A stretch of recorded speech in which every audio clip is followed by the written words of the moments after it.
Hey, this is Wylene Benson. Today we're going to be talking about taking a leap of faith and actually finding out what the leap of faith is and how to take it. So what actually is a leap of faith and how do you take that leap of faith?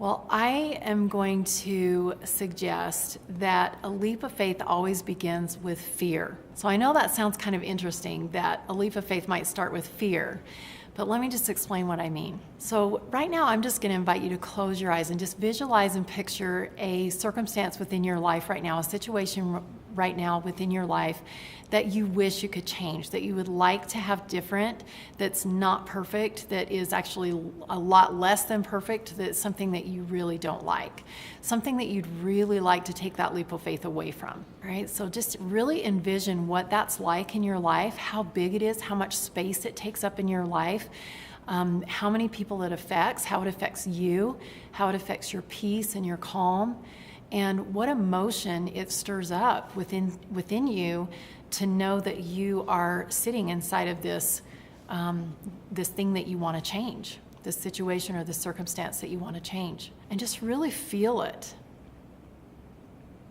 And now I'm going to ask you a question. What if you couldn't change? What if this situation or this circumstance were in your life forever and there was just absolutely no way that you could ever change it? How would that feel? There's a little bit of fear there. If it's not fear itself, maybe it's like anxiety, maybe it is, scarcity, maybe it's, who knows, what that feeling is that you're feeling, depression. But everything that you're feeling is all based in fear. Emotions are only based in two different emotions, fear or love.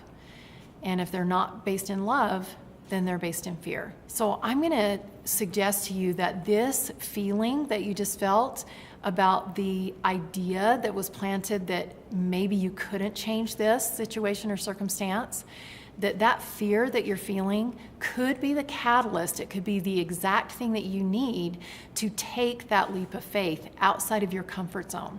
Because right now you're living in something that you've been living in for a while and you haven't taken that leap of faith. And so I'm going to call that your comfort zone, even though it's not comfortable at all. And especially looking at it like this as if, you couldn't change it and feeling the discomfort of it. So that's not really true, right? You do have the opportunity to change. You can change any circumstance or any situation in your life, and all it takes is taking a leap of faith. And I'm going to suggest to you that it doesn't matter what direction you leap, as long as it's away from the situation. Sometimes you might feel like, I'm just jumping out of the frying pan into the fire. But that's okay. At least you're getting out into the unknown, out into the void where creation all happens. Everything outside of your comfort zone has not been created yet. So you get to go out there and be the creator and create whatever you want. So I'm going to suggest to you that you take that leap of faith outside of your comfort zone in any direction whatsoever, and then I'm going to help you understand what to do once you get out there. All right? So can you be committed to do that? Can you be committed to take a leap outside of your comfort zone, as long as I'm going to help you know what to do when you get there? Okay, awesome. All right, so once you take that leap of faith outside of your comfort zone, there might be a little bit more fear that sets in. It's a different kind of fear, though. It's not the fear of, wow, what if I never can change? It's the fear of, wow, what do I get to create? And once you're outside that comfort zone, there's two different things. Taking the leap of faith also requires you to have faith that all the resources are going to show up at exactly precisely the right moment, and that you're going to have all the skills, and that you're going to be able to develop everything that you need to develop, and that people will show up and mentors and everything will show up at precisely the right time. So it takes a huge amount of faith to believe that. But you can also, again, use fear. Once you get out in that void, in that unknown, you can use fear to help you understand what the next step is. So as soon as you start feeling one of those emotions that's based in fear, like nervousness that I don't know enough, or doubt that I can go the distance, whatever it is, any kind of emotion that you're feeling, that, all right, I'm going in the right direction. This is giving me a clue of what I need to fix, what I need to get over, what I need to get past to be able to continue on my path. So once you feel that feeling of fear, whatever it is, anxiety, whatever, doubt, then you take a look at it and say, wow, where is this coming from? What is the limiting belief that is causing me to feel this doubt or to feel this fear, this anxiety?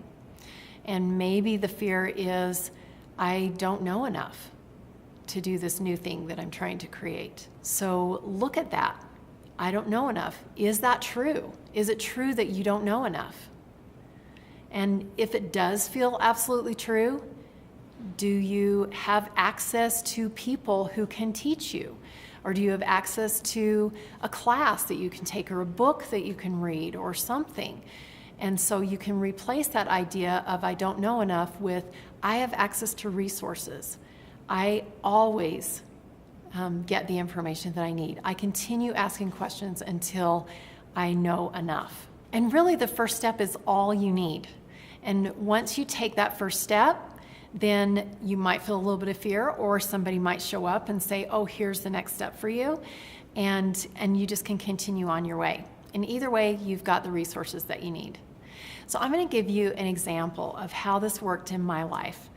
I had the idea it's probably been about 6 months ago, that my husband and I had talked, and we decided that it was time for us to move. But we knew we had a house that was like 30 some odd years old. We'd lived there for 32 years, and we knew that it needed a little bit of remodeling. But we didn't have money in the bank account for us to be able to do the remodeling. And so I kept putting it off. I kept thinking, okay, well, when we get, $20,000, $30,000, then we're going to start that remodeling. Well, you know what? If I had waited until I had that $20,000 or $30,000, we would still not have had our remodeling done, and we would still be putting that off. So one day I was in my daily meditation, my daily GPS, and the thought came to me, call a contractor, get a bid on your remodeling. And the thought came to me, it doesn't cost anything to get a bid, so I'm going to do that. That was a simple step. It was the next step, and it was the only thing that I needed in the moment. And so as soon as I got done with my meditation, I got on the phone and I contacted a contractor. And he came out that day, gave me a bid, told me about how much it was going to be, and I was like, great, I'll give you a call when we're ready to go. And it was about $20,000. It was about what I expected. And we still didn't have the $20,000, but I began making a list of everything that was necessary to begin that remodeling job. And part of the things I wrote down, I thought, hey, we can do this, and it really won't cost us that much. I can buy a couple gallons of paint. There's a few things that we can do that we can actually get started. And then I had an amazing thing happen. Our basement bathroom flooded. And the basement bathroom was one of the things that we needed remodeling. And so I got to call the insurance company and say, hey, our basement bathroom flooded. Can you come out and give us an estimate? And so they sent somebody out. They totally fixed our bathroom. And there was the first project all done, didn't cost us a dime. So we even had started the remodeling, and it hadn't cost us anything. And in the meantime, I am, building money. We're putting money in our savings account. Well, the next step that we decided was to get a new front door. We had 3 front doors actually to get. And so I contacted the contractor and I says, okay, we're ready to begin, and we feel like, we need to change our exterior doors out. So he gave me a place to go look. And as I was shopping around, I was looking at the doors, and I thought, our front door that we have that's 30 years old on our house looks almost exactly like these doors that we're looking at.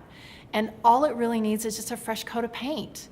So I went and bought a quart, not even a gallon. I bought a quart of paint for $15, $20, something like that. And we painted our front door. The remodeling was moving forward, and we were able to afford it. We had the money, we had the resources, and everything came at precisely the right time. And we went along, and every little thing happened that way. Now, of course, we did end up spending some money on our remodeling, but it was so cool because we never got one bill until the remodeling was completely done, And by that time, we actually had the money in the savings account to pay it off. So if I had not taken that leap of faith and followed my intuition to call the contractor just to get a bid, first of all, my basement bathroom probably would not have flooded, which you might think is a blessing, but I look at it as a blessing that it did. And we still would be sitting in a house that needed to be remodeled and not any closer to moving. So I encourage you to take those leaps of faith, take those steps. All you need is just the next step. If it takes fear to be the catalyst to get you to take a leap in any direction, go ahead and use that fear. And once you get out in the void, use that fear that happens out there to identify limiting beliefs that are stopping you from taking those next steps, and then continue to seek for the next step, then the next step, then the next step. Have 100% faith that you're going to have all the resources show up in exactly precisely the right time. And then eventually you'll see that you're outside of your comfort zone and you've created a whole new world that is exactly what you choose. So now you know that equal doses of faith and fear are necessary to take that leap of faith. So take courage, take that leap of faith, and know that you have everything that you need. The resources are there, and you have everything you need to get where you want to go. I would love to get a comment from you when you have taken that leap of faith. So comment below and continue watching.